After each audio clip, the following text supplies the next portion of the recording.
Welcome back to the channel, my friends. Today we're going to jump into a review of Dehancer, which is a film emulation plugin that you can use in Premiere Pro, DaVinci Resolve, or Final Cut. They also have an app that you can use on subscription, which is another cool option if you use your mobile device to create content or you just need a quick edit on a piece of footage without diving into your full editing bay. Now, before we get into this review, I am going to preface it by saying that I don't consider myself a professional colorist by any stretch of the imagination. And if you're anything like me, you're probably wondering if Dehancer is something that you can use in your workflow. That being said, I am a full-time content creator, filmmaker, or whatever word you want to use. I make videos for a living. So if there's a tool out there that will help elevate my work, I definitely want to hear about it. My work ranges from social media content, corporate commercials and ads, independent films, documentaries, and more. And you can use Dehancer in any of these scenarios. Before Dehancer, if I wanted to go for the film look with my content or client work, I was using the usual suspect methods of throwing on grain, using third-party film mats and overlays, and kind of just faking it. But if you're looking for accuracy when it comes to film stocks, print color, halation and bloom, gate weave, and more, you're gonna need to step it up a bit. And that is where Dehancer comes in. I had heard about Dehancer before, and honestly, I was considering purchasing it. But before I did, they actually reached out to me to give a review of the product, so of course I said yes. They didn't pay me for this review, and I'm free to give my honest opinion on it. And after using it for a month or so, I'm gonna share my thoughts as someone who had no idea how to use it beforehand, and what I think now that I've got some experience with it. Now, right out of the gate, if you're a beginner or have never used a plugin like this, I will say it's gonna look a little intimidating when you slap it onto your footage. There's a lot of options, things you can change, some of the terms on the sliders may not be familiar to you, and it can feel overwhelming. Luckily, they've got a pretty comprehensive user manual that you can read through in one sitting that outlines every single option, how to use it, and if you take the time to read it or just look up tutorial videos online, you'll be in a much better spot to start enhancing, or should I say, dehancing your footage to get the look you're going for. So let's dive into an example of what adding Dehancer to your footage looks like, and I'll show you how I've been using it.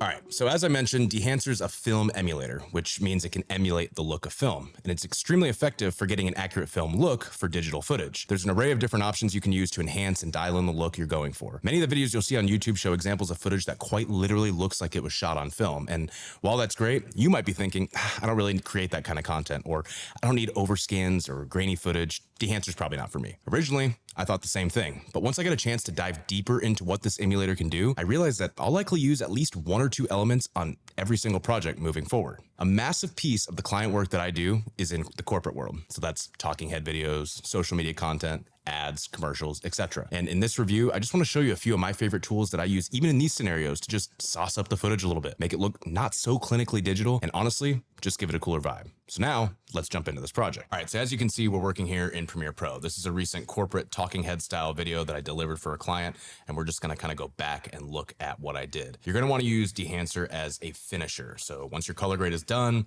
you're then gonna go in there and kind of finish the look with Dehancer. At least that's the way that I like to use it. So let's look at what it looks like to add Dehancer to that adjustment layer. Now this is gonna go over ungraded log footage, so don't judge how it looks on this side. But once you add it, you can see you've got a lot of options that you can go in here and mess with. And one thing that I don't like about it is that when you add it at first, it already pre-enables a few things. So your film is enabled, expand is enabled, print is enabled, grain, you get the picture.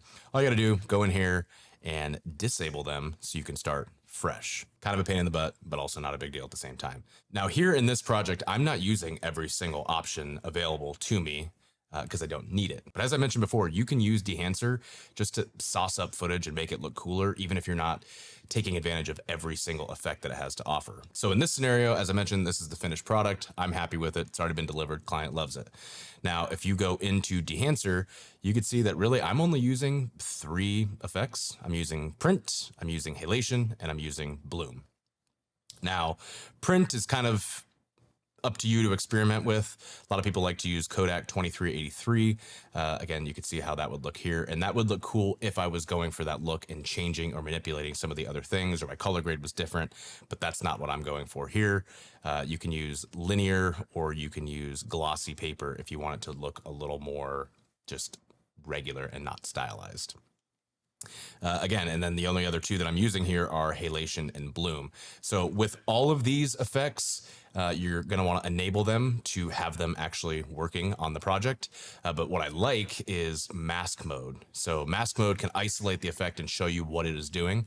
And if we go in here to the bloom, and we do mask mode, you can see that it is blooming around all of these edges here. Super cool, because then you can go in here and you can dial it in and go for whatever look you're going for. Let's just say we want this one, turn mask mode off. A little more bloomy and dreamy, not necessarily what I'm going for on this project, but it's cool that you can go in there and isolate that. Same thing with the halation. So let's say we put on mask mode here. You could see around the edges that we've got that red aberration going on. Turn mask mode off, and there it is. Now, if you were to disable it, you can kind of see it's making ever so slight, subtle changes. And both of those together, if I was to turn my adjustment layer off, it's subtle, but it's there. And that's what I like about Dehancer is that, again, I'm not necessarily always going for that super filmy look, but what I like is that it's just a nice little touch at the end that you may not even notice that it's there, but if you take it away, you do notice, and it just gives it a cool extra look. And my teams use Dehancer in commercials, documentaries, short films. I even used it recently on a social media skit that was meant to look like an old-time Western.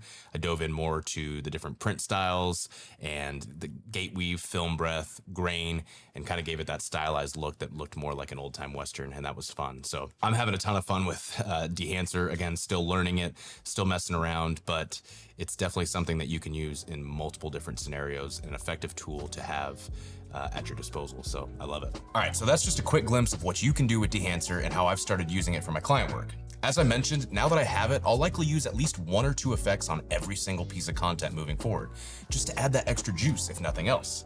The only real negative I have is, like I mentioned, it's gonna feel a little overwhelming when you first dive in. There's so many things you can manipulate and change and terms that you may not be familiar with. But just like anything else, take the time to learn it by watching tutorial videos or reading that user manual, or just trial and error by messing around on a piece of footage, and you'll be just fine. If you're ready to add Dehancer to your toolkit, which I think you should, click the link in the description below and use code GODSEA at checkout for 10% off your purchase. And while you're down there, be sure to like this video, subscribe to my channel, and I'll see you on the next one.